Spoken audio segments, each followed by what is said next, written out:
Esse podcast faz parte de uma série. Para que você entenda melhor essa história, recomendo que ouça os episódios anteriores. Esse podcast é apresentado por b9.com.br.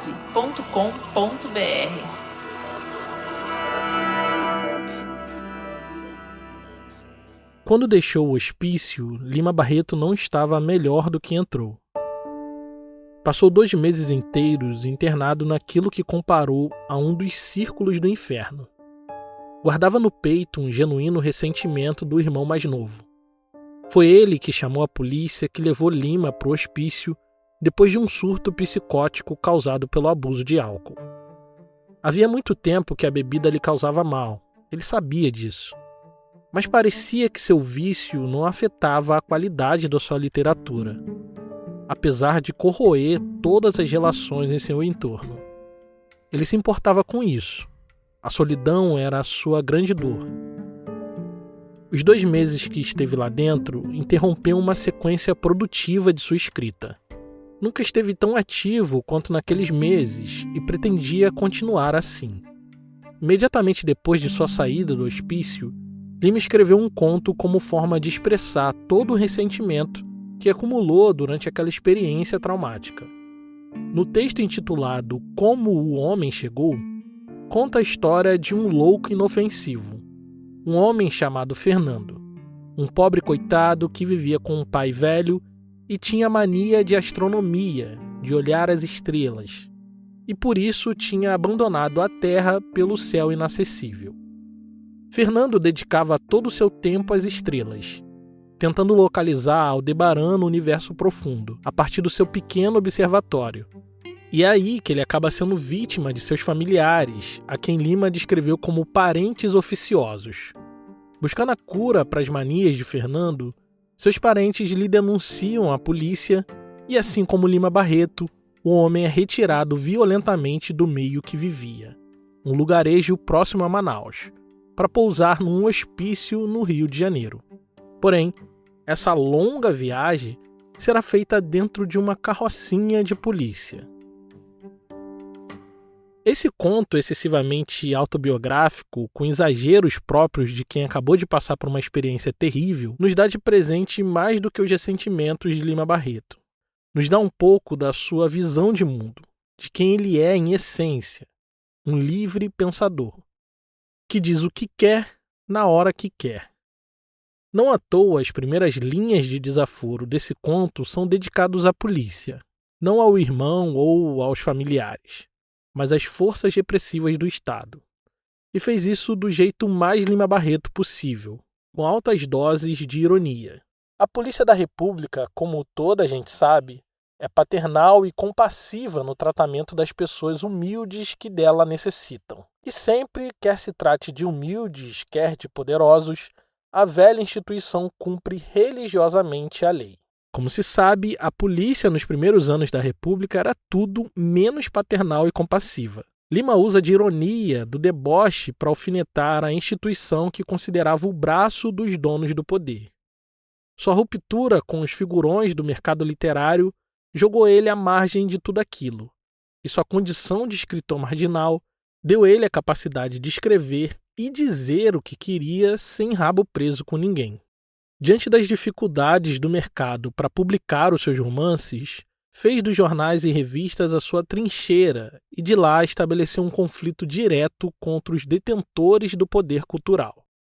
Afastado dos grandes jornais, decidiu atuar na pequena imprensa, em jornais de oposição ao governo, em periódicos literários, mas também os de orientação anarquista, sindicalista e também marxista.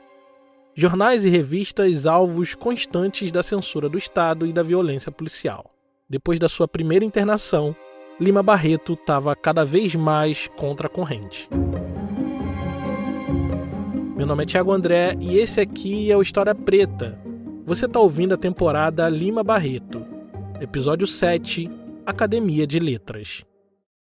Lima Barreto escreveu O Triste Fim de Policarpo Quaresma antes de ser internado como louco pela primeira vez. O romance saiu em formato de folhetim, em meio a notícias políticas de um Brasil cada vez mais surreal.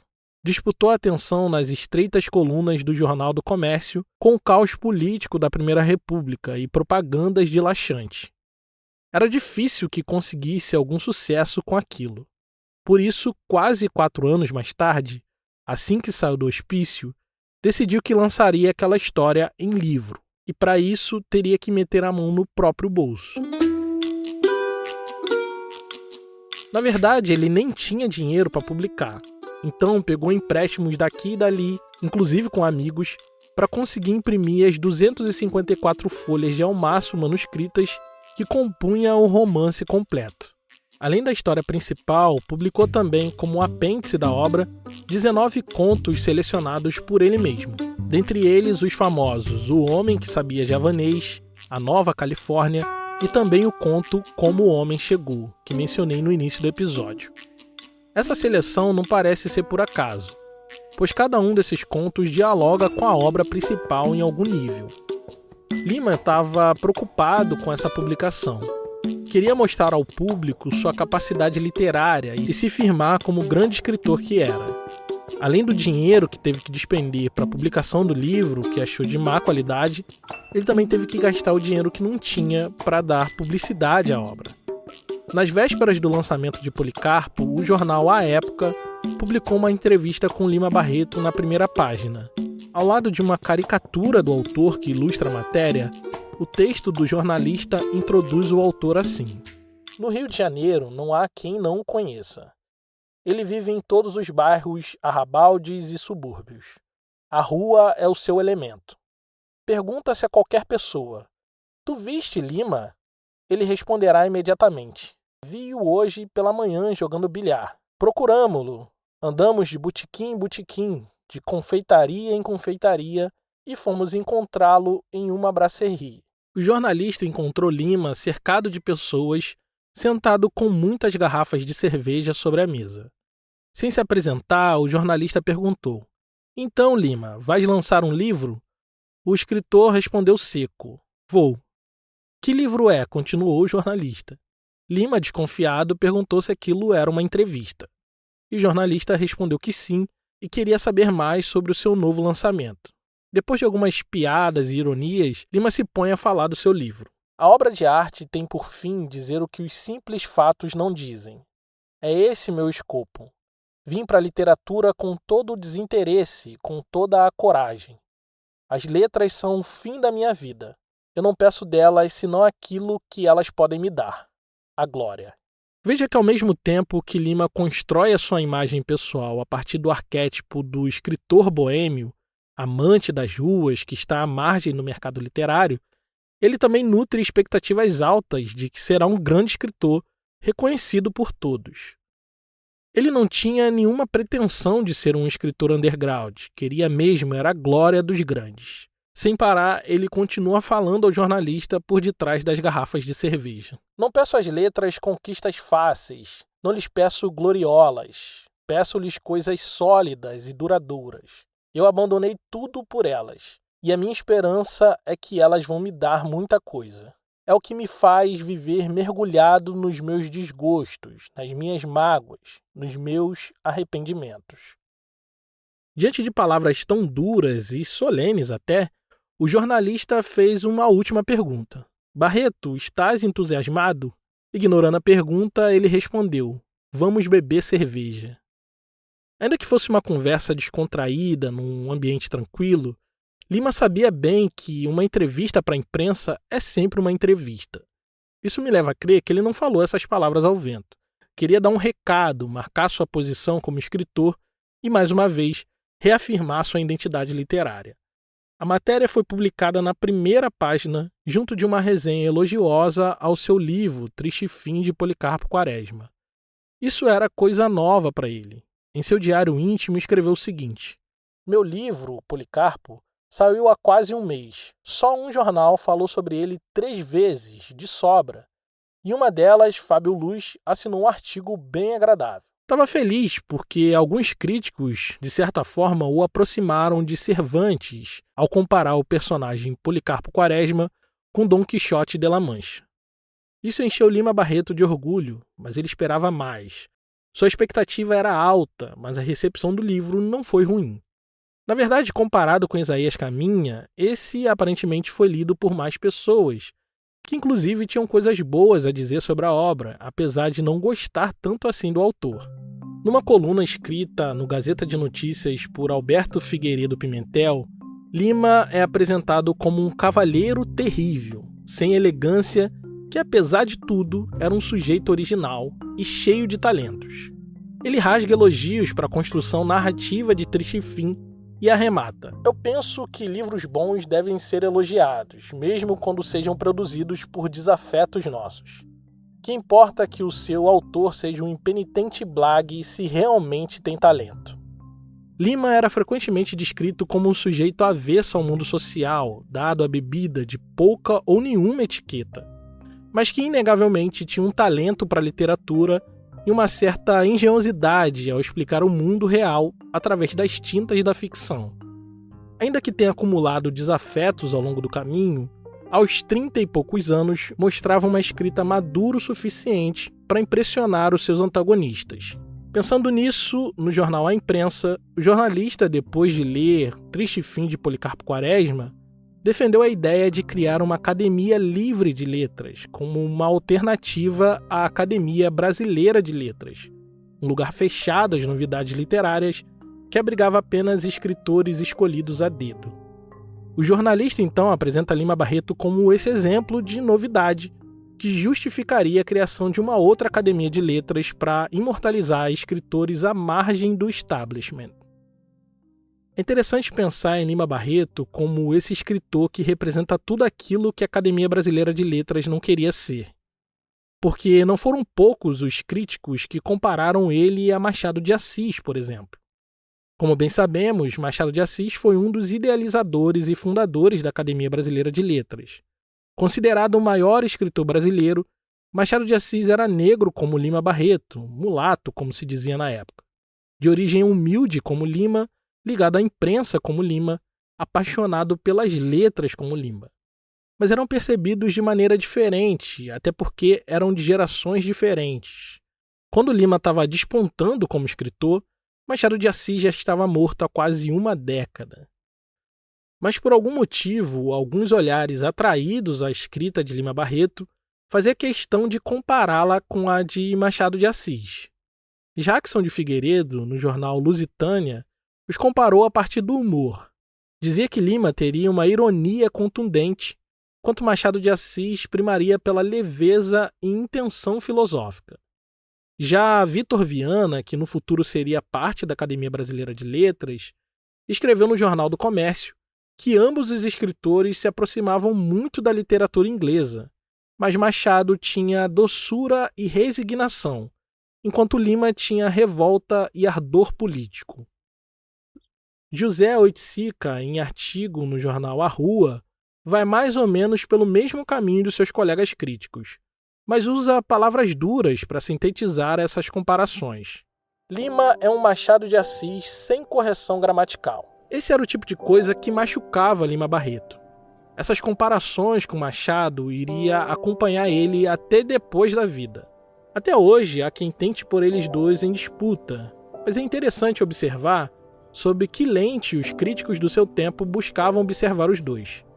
A percepção que tenho é que, ao pôr ele na mesma prateleira de Machado, eles reconheciam a grandeza literária de Lima Barreto, mas era como se ele não tivesse chegado lá ainda, como se algo o atrapalhasse de alcançar a plenitude da humanidade esperada de pessoas como ele. Na visão deles, faltava a Lima o cavalheirismo, a sutileza, a etiqueta, o requinte. Lima era irônico demais, amargo e revoltado demais, militante demais, boêmio demais, mulato demais. Aliás, ambos eram mulatos, mestiços, negros. Mas Lima, na visão racista do seu tempo, trazia consigo os estigmas da raça. Problemas com álcool, péssimos modos, amante das ruas e dos botequins, controverso e do contra.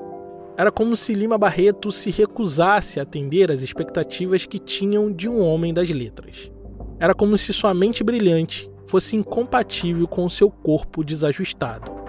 Era como se fosse um Machado de Assis sem correção.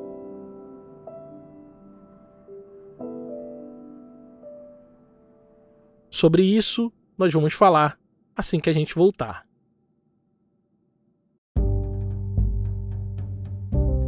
Um podcast como História Preta só é possível existir graças à contribuição de nossos apoiadores. O meu objetivo aqui é resgatar histórias esquecidas e apresentar para o máximo de pessoas possível. Pesquisar, produzir e publicar todo esse conteúdo de graça nas plataformas de áudio faz parte do nosso compromisso com a democratização de um conhecimento muitas vezes restrito ao ambiente acadêmico. Se você acha esse podcast importante e quer que ele continue no ar com cada vez mais episódios, considere nos apoiar em apoia.se/História Preta ou, se preferir, em orelo.cc/História Preta. Nos apoiando a partir de R$10, você recebe uma newsletter aprofundando esse episódio, podcasts exclusivos, acesso ao grupo secreto e desconto na nossa loja. Então acesse apoia.se/História Preta ou orelo.cc/História Preta e contribua para que esse conteúdo chegue cada vez mais longe.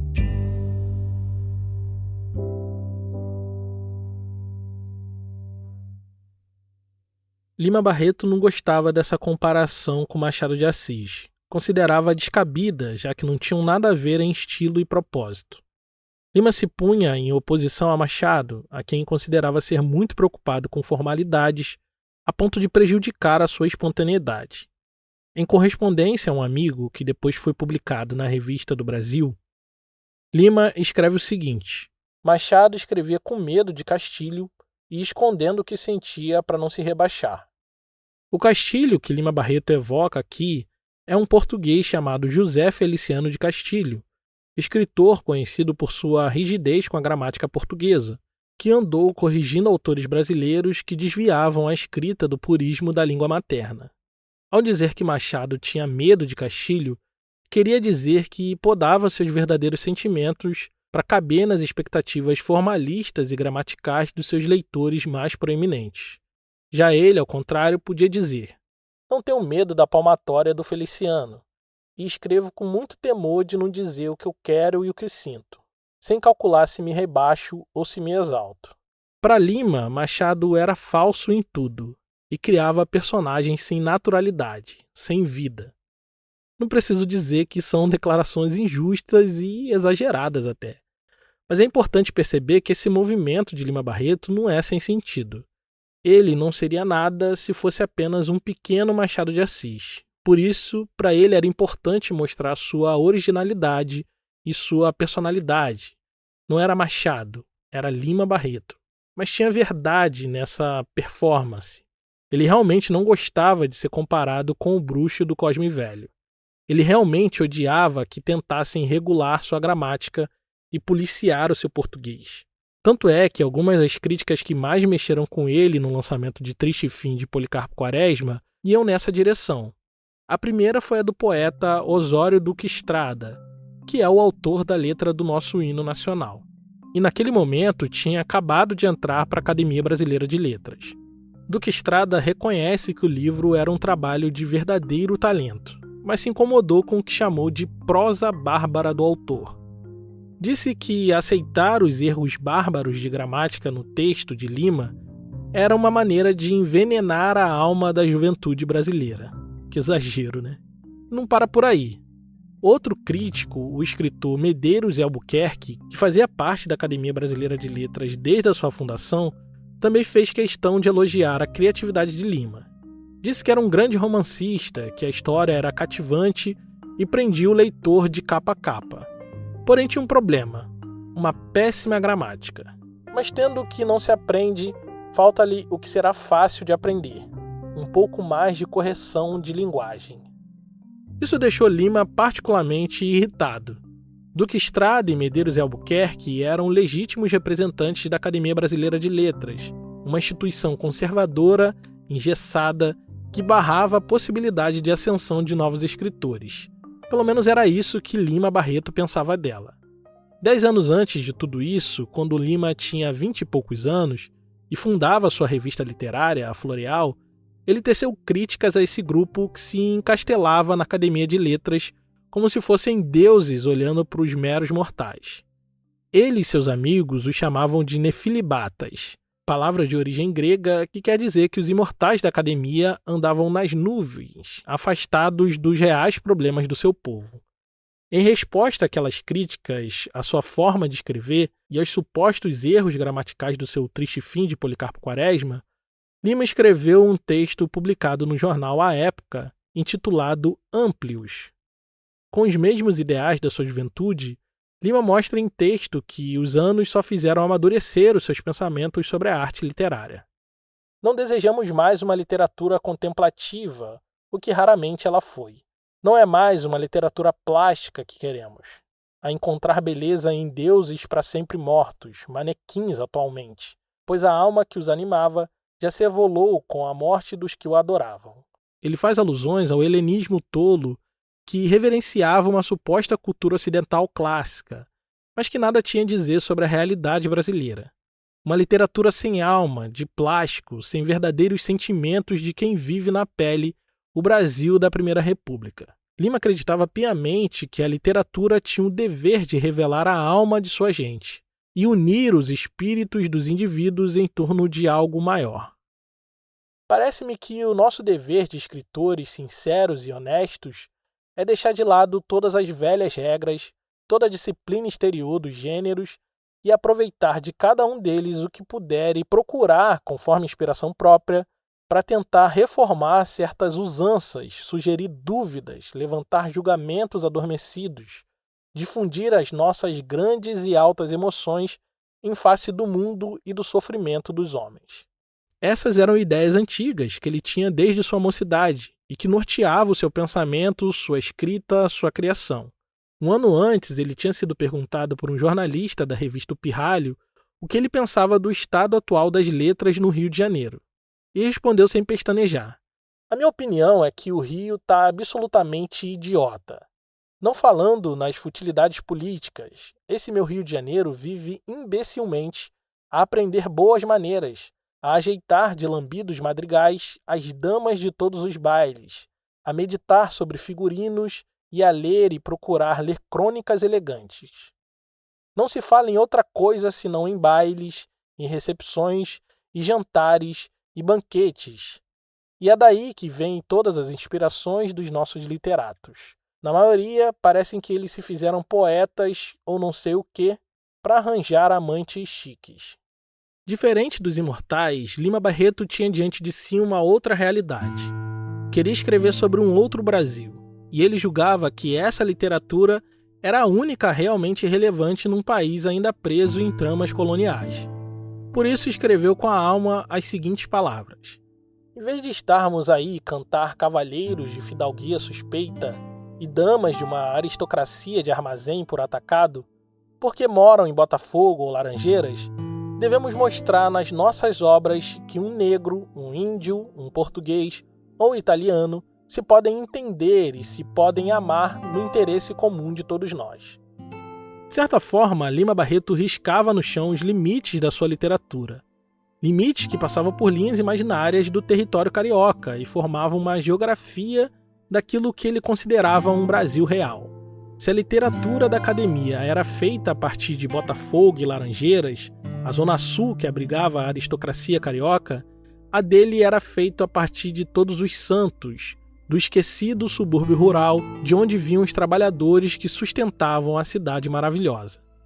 Aliás, Cidade Maravilhosa era uma expressão que Lima engolia seco, pois além de tudo foi um apelido inventado por Coelho Neto, um outro imortal da Academia Brasileira de Letras, por quem Lima tinha uma especial repulsa. Em um artigo na revista Lanterna, Lima soltou os bichos para cima do Coelho Neto, como se fosse ele o Judas a ser malhado em nome do pecado capital de toda a Academia Brasileira de Letras. Em um século de crítica social, de renovação latente das bases das nossas instituições, em um século que levou a sua análise até os fundamentos da geometria, o Sr. Coelho Neto ficou sendo unicamente um plástico, um contemplativo, sempre fascinado por uma Grécia que talvez não seja a que existiu, mas mesmo que fosse, só nos deve interessar arqueologicamente. Coelho Neto era tudo o que Lima Barreto não era. Era popular, escreveu e publicou muitos livros bem-sucedidos e chegou a ganhar o apelido de fabricante de romances.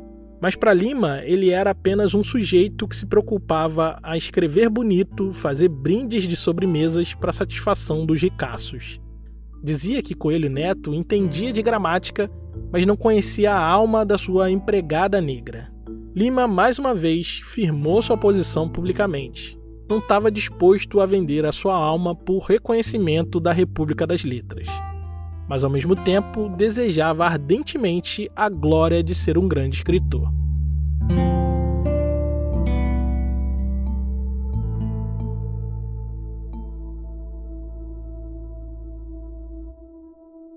Isso me fez lembrar a conversa que eu tive com Gabriel Chagas, que é doutor em literatura e se dedica a pesquisar a vida de Lima Barreto. Logo quando começamos essa conversa, ele disse o seguinte: sim, o Lima Barreto já nasceu com uma certa ambiguidade intrínseca. Quando eu vi isso, eu fiquei pensando em como realmente a vida dele foi marcada pela ambiguidade. O menino negro, neto de escravos com nome de rei português, parecia predestinado a uma vida de ambiguidades em muitos sentidos. O nome dele carrega uma ambiguidade e a data de nascimento que carrega uma ambiguidade. E o Lima Barreto é esse sujeito das ambiguidades que retrata de maneira muito inteligente o Brasil e, sobretudo, interpreta o Brasil como uma terra de ambiguidade, né? E por isso, Lima Barreto é quase um enigma a ser desvendado. Nesse momento da vida, ele abre fogo contra a Academia Brasileira de Letras, contra os grandes escritores da nação, contra Machado de Assis, mas ao mesmo tempo não escondia de ninguém o desejo que tinha de ser um deles, alcançar ou superar a mesma glória. Então ele tem essa crítica da ABL, mas é como você comentou, ele tinha consciência do valor de sua literatura e ele queria também ser reconhecido, né? Então não é como se ele simplesmente fosse um sujeito que queria ficar fora do círculo. Não, ele queria ser reconhecido, ele tinha consciência de seu valor. Para ele, era especialmente frustrante pensar que tenha dado tanto de si à literatura, que tenha deitado tantos sacrifícios aos pés das divindades inspiradoras, sem jamais receber nada em troca. Nenhum reconhecimento que não seja carregado de críticas, comparações e desmerecimento. Naquele ano de 1917, faleceu Souza Bandeira, um dos membros da Academia Brasileira de Letras. Ser membro da Academia é um cargo perpétuo, o que quer dizer que, uma vez eleitos, os membros da ABL mantêm a sua posição até o falecimento. E quando um membro morre, a cadeira dele é declarada vaga em uma sessão solene, abrindo a possibilidade de que outros escritores se candidatem ao lugar do falecido. Das dezenas de cartas de candidatura recebidas por Rui Barbosa, que naquele instante era o presidente da Academia Brasileira de Letras, uma deve ter deixado ele surpreso. Era a carta de Lima Barreto. O escritor que dedicou muitos textos a atacar alguns membros e até a própria academia estava se candidatando a uma cadeira dentre os imortais. Lima Barreto queria reparação. Ele veio do nada e queria tudo que a literatura lhe podia dar, inclusive a imortalidade da academia. Mas, para sua surpresa, sem nenhuma explicação, sua inscrição nem foi considerada. No fundo, Lima Barreto sabia, jamais seria aceito por eles.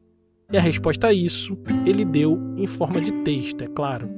Publicou na revista ABC uma crônica de desagravo, atacando mais uma vez a Academia Brasileira de Letras. A Academia Brasileira começou com escritores, tendo estes por patronos também escritores.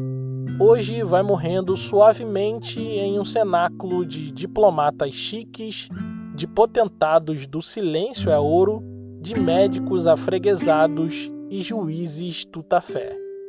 Dizia isso pois quem venceu aquela disputa foi Hélio Lobo, cuja principal atividade era ser secretário da Presidência da República. Lima Barreto sabia que as coisas eram assim, que para ser um imortal não bastava ser escritor, tinha que ser algo mais. Em público ele escrevia o seguinte: eu sou escritor e seja grande ou pequeno, tenho direito a pleitear as recompensas que o Brasil dá aos que se distinguem na sua literatura. Mas em carta privada a Monteiro Lobato ele se dava por vencido. Se bem que não dou para a academia, e a reputação da minha vida urbana não se coaduna com a sua respeitabilidade. De modo próprio, eu até deixei de frequentar as casas de mais ou menos cerimônia. Como é que eu podia pretender a academia? De certo, não. Lima Barreto tentaria mais uma vez uma vaga na academia, e numa outra desistiria de última hora. Nas duas, de qualquer forma, amargaria o sabor do fracasso.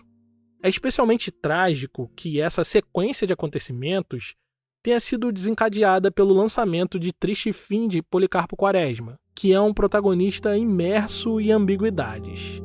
Lima deu a ele o nome de Policarpo, que na raiz grega significa muitos frutos, no sentido de ser um homem próspero e frutífero. Mas também pode remeter ao verbo carpir, de origem latina, que significa chorar, lamentar.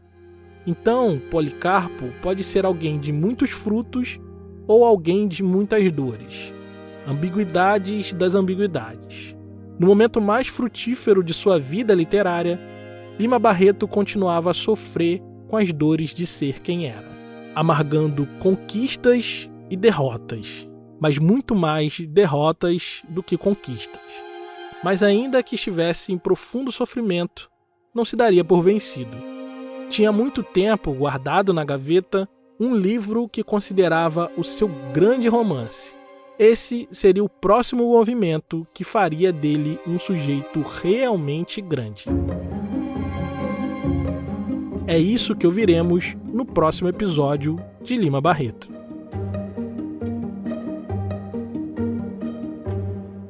Esse episódio só foi possível graças à contribuição generosa de nossos apoiadores.